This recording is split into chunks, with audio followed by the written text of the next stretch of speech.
Au nom du Père et du Fils et du Saint-Esprit. Amen. Lecture du livre des Actes des Apôtres, chapitre 16, des versets 11 à 15. Avec Paul, nous avons pris le bateau à Troas et nous avons gagné directement l'île de Samothrace. Puis le lendemain, Néapolis.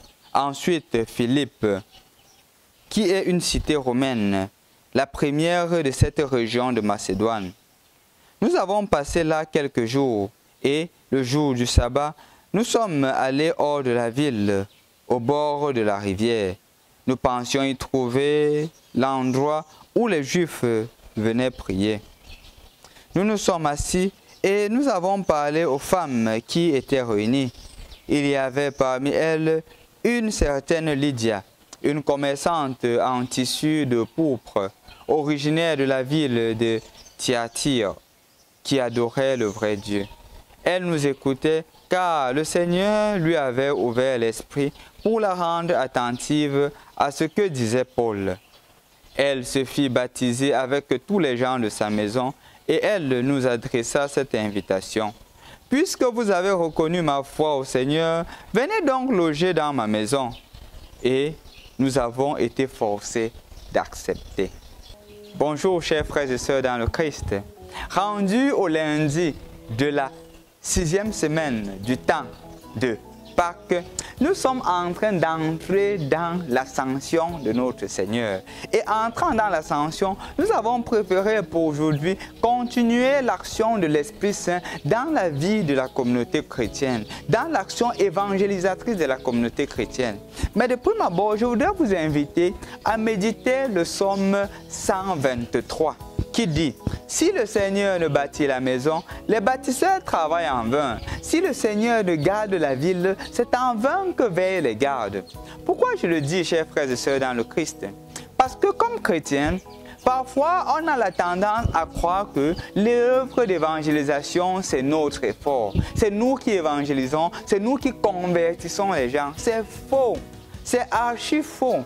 L'évangélisation ne se fait pas d'abord par nous. C'est l'Esprit Saint qui nous précède toujours dans cette action évangélisatrice. C'est l'Esprit Saint qui agit au préalable et nous utilise pour venir confirmer l'action qu'il a déjà faite dans la vie de chaque personne. Nous avons l'exemple palpable aujourd'hui, Lydie. Quand Paul se met à parler, l'Esprit Saint a déjà travaillé dans la vie de Lydie au point où, quand Paul se met à parler, ça éveille en elle la foi et la conversion prend place.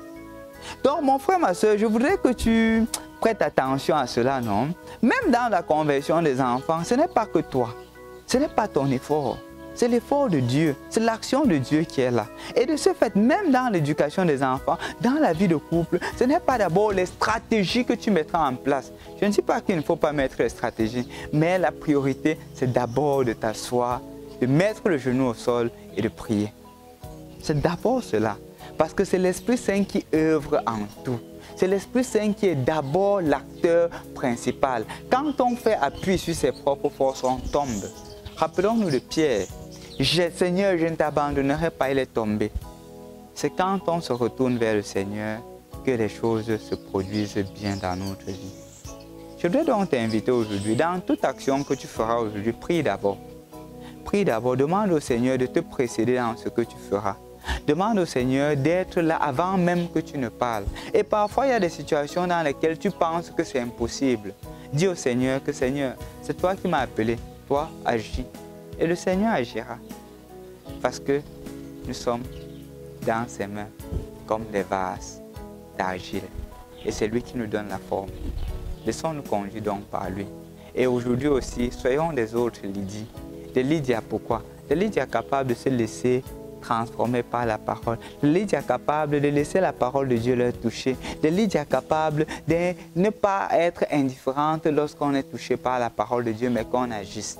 Qu'est-ce que Lydia a fait aujourd'hui? Elle dit, puisque vous croyez, puisque vous m'avez accueilli, puisque justement j'ai reçu Dieu, venez demeurer chez moi.